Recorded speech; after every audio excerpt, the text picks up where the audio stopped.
it's not just recreation. I got things around the house to do. There's the honey-do list, and then there's the flat tire to fix, and then I got my boat. You don't want me to give up my boat? No, keep your boat. Keep your boat. See, the problem is,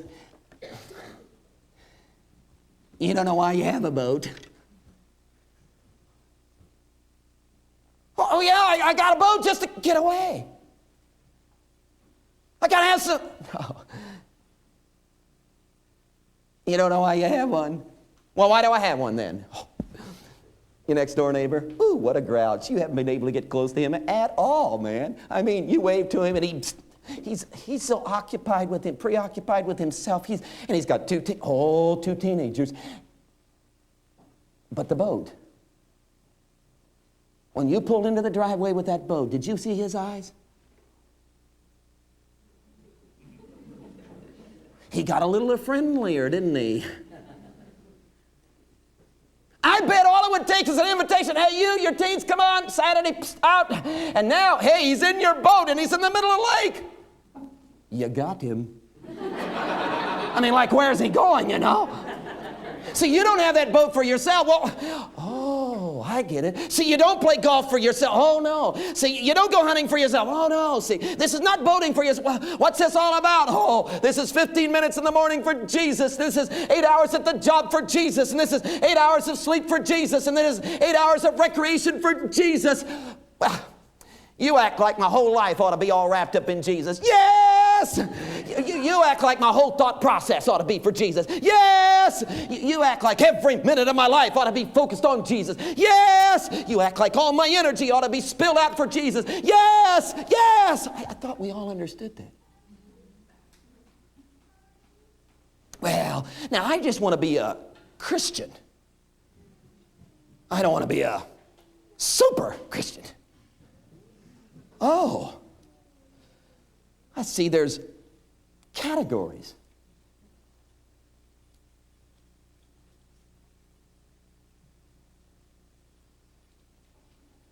There's not categories here.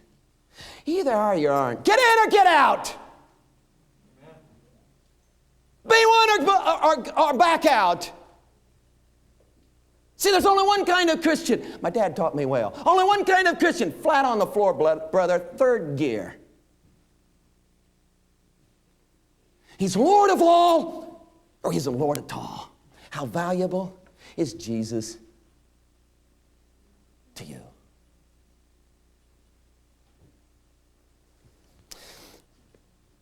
Go to verse 45 and 46. Powerful scene, You're into the actual crucifixion event, the scene itself now. And they've nailed him to a tree. And it says this in verse 45. Now from the 6th hour until the 9th hour, there was darkness over all the land. That's physical. Physical darkness over all the land. Now look at verse 46. And Jesus about the 9th hour cried out with a loud voice, my God, why have you forsaken me? See, verse 45 is the physical demonstration of the spiritual reality of verse 46. Now, maybe you wouldn't read verse 45 and 46 the way I read them. Maybe you're a quiet personality. Maybe you'd whisper verse 46. I don't care how you read it. However you read verse 45 and 46, there is pain, overwhelming pain in the verse.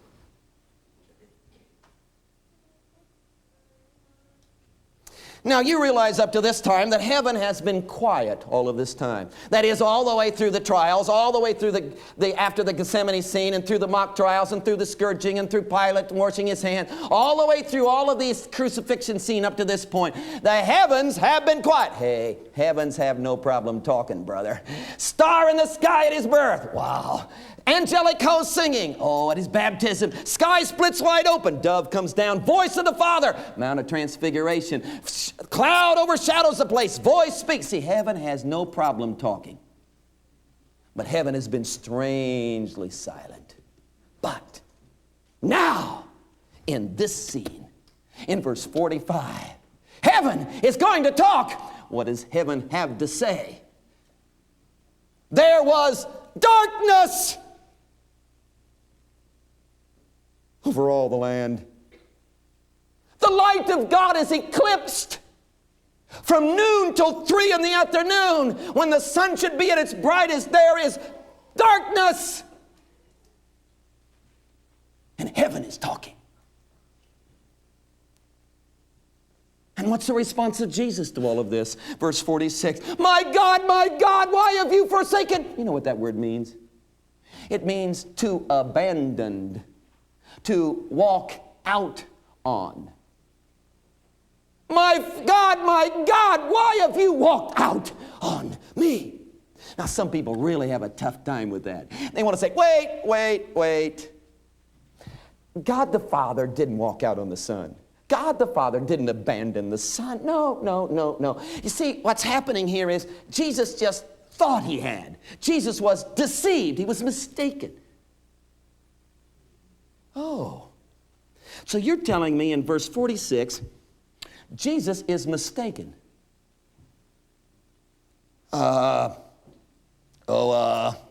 If he's mistaken in verse 46, you don't suppose he was mistaken in the Sermon on the Mount. You know how preachers are, they get carried away.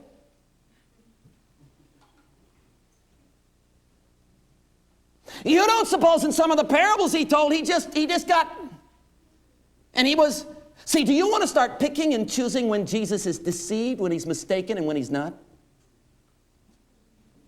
Hey, brother, come on. Stomp right up here. Looking at Jesus dying on a cross. Ask him what's going on. And he says, my God, you walked out on me. Jesus says. Well, what does that mean? You mean God the Father didn't love the Son? No breakdown of love here. You mean God the Son has rebelled against God the Father? No. Then what's going on here? You have finally shown up in the passage. You have finally appeared on the stage. You have finally entered into the drama. This is not about him. This is about you. Don't you know what he's doing? He has reached out into your life. He's grabbed a hold of all of your past and all of your present, with all of your abuse, all of your sin, all of your guilt, all of your bitterness, all of your defeat. And you know what he's done? He's sucked it right into himself. And he's become what you are. And God the Father has turned the back on the Son so he would never have to turn his back on you. The Father has walked out on the Son so he would never have to walk out on you. This is about you.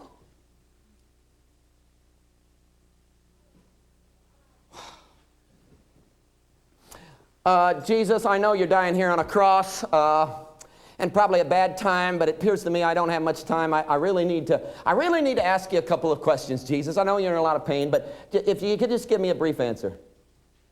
Jesus, I've heard you preach about this cross style stuff. I've heard you preach about the cross and its style. I've heard you preach about, you told your disciples, deny yourself, take up your cross, follow me. I heard all that stuff, Jesus. And I can see that you're kind of really stuck on this idea of the cross. I just want to ask you, how far are you willing to go with this cross style? I mean, I saw you the other day, roll up your sleeves, wash your disciples' feet. I mean, Master and Lord, and that was pretty good. And I understand that you got involved in some lies that were really questionable, and you could have defiled yourself. So I know you're really determined about this. I just want to ask, how far do you go in pouring your life out? How far do you go in giving yourself up? How far do you go with this cross stuff? Let's get down to it. Let me ask you this. Jesus, how about materialism? Jesus, would you give up your right to materialism? You preached to a rich young ruler the other day, I heard you. You said, go and sell all you've got and give to the poor. You going to do that?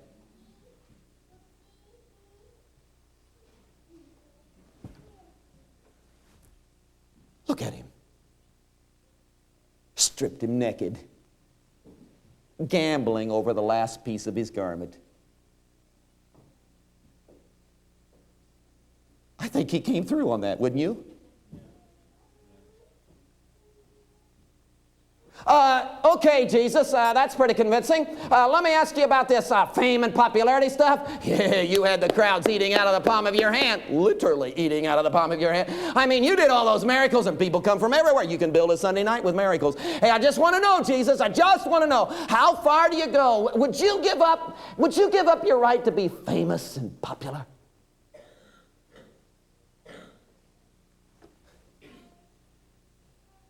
Look at him.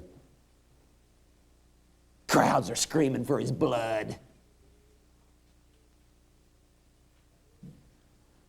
Okay, Jesus, that's pretty convincing. Let me ask you about this business of teaching. You know, they've clamored after you as a great teacher. They tell me that the Greeks came down from Athens. They wanted to take you back there and build a university and put PhD after your name. You could have written fat books, Jesus. Hey, they'll remember you forever. It's the greatest teacher the world has ever seen. Establisher of a foundation of a university. Will you give up your right to be the greatest teacher the world has ever seen? Look at him. Never wrote a book.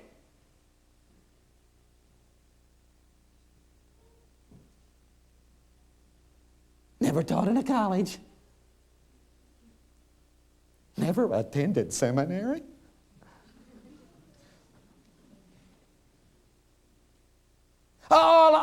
One more. You're pretty convincing, but I want to ask you, how far are you going to push this cross stuff? Listen, as far as I know, you never had a headache. As far as I know, you never got the flu. As far as I know, hey, nothing ever bad happened to you in the physical. I just want to ask you, Jesus, would you give up your right to physical comfortableness?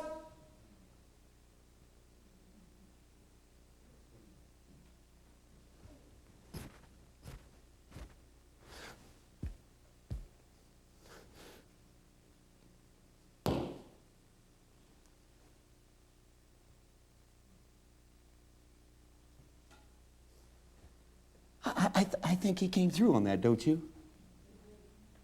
He gave it all up. Wait.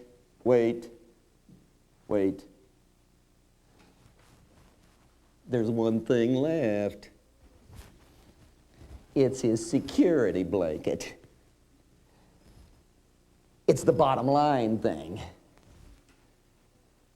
It's the thing, everything else can go, but not this. It's the thing he's never, ever been without. Through 3 years of ministry, man, this is what he really counted on. This is what took him through, brother. This was the final. This was the big deal. Hey, everything else, nothing else really mattered compared to this. This was the security blanket from eternity to eternity. He's never been without this. This has always been the behind the scene, the solidness. This has always been the security. This is what you can rest on. He's never been one split second without this. Hey, it's his relationship with his Father. I want to ask you, Jesus, how far are you going to go with throwing your life away? How far are you going to go with this cross stuff? I want to know, Jesus, would you give up your relationship with your Father?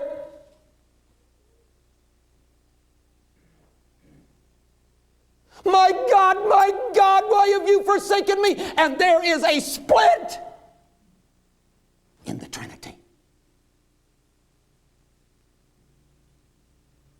For you.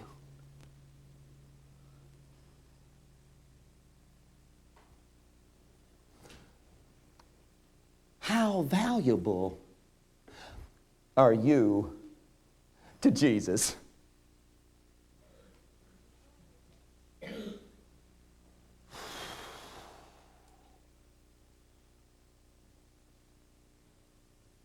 How far would he go for you? How much would he abandon for you?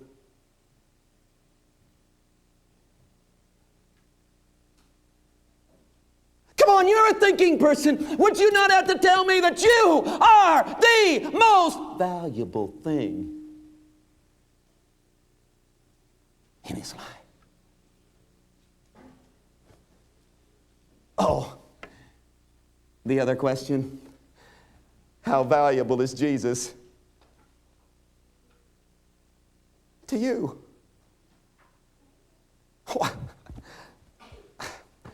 I'm not bad. I make a good living for my family. Oh, come on, get off that. How valuable is Jesus?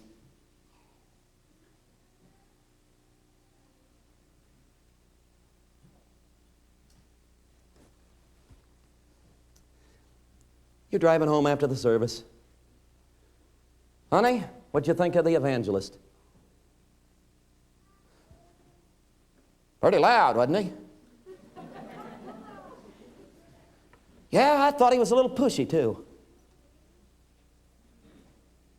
Seemed to be awful intense.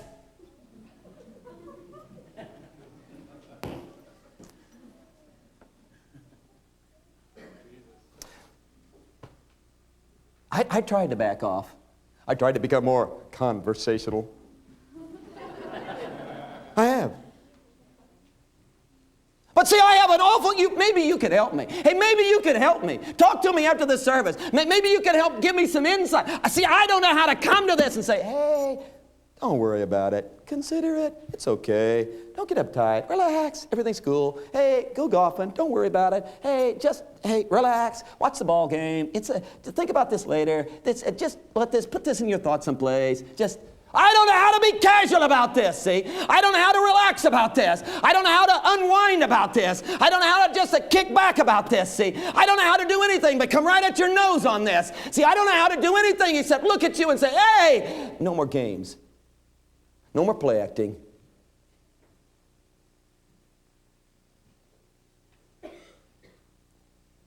When I survey the wondrous cross on which the Prince of Glory died, my richest gain I count but loss, and I pour contempt on all my pride.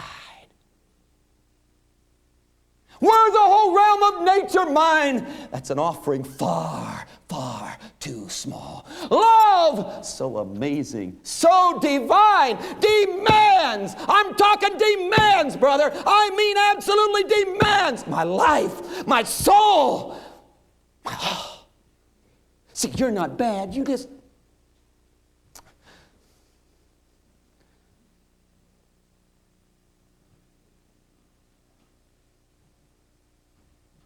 I want to know when he's going to become the most valuable thing in your life.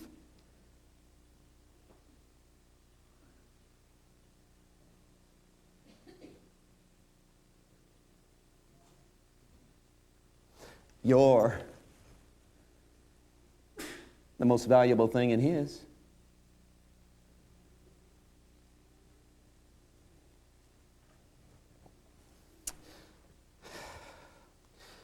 I suppose you're going to have an altar call. And I suppose that you're going to ask me to get out of my seat and walk down there in front of me and kneel.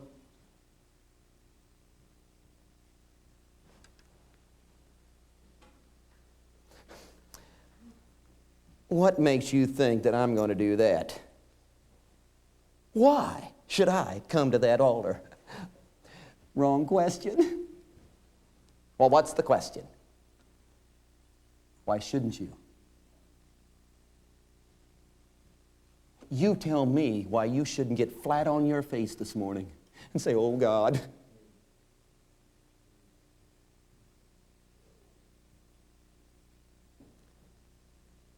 I've been all wrapped up in myself. Oh God, I've been distracted. Oh God, things have got me. Oh God, my job, I work for myself. Oh God, I sleep for myself. Oh God, I recreate for myself. Oh God,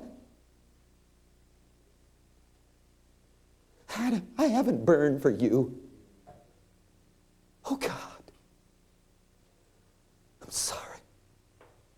Why shouldn't you do that?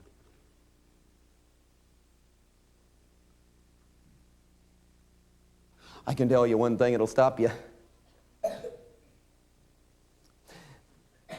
Your love for yourself. Because to kneel here in front of everybody is, I don't feel comfortable doing that. That's why we want you to do it. Do something uncomfortable for Jesus. If you always do what you're comfortable with for Jesus, you don't do much, do you?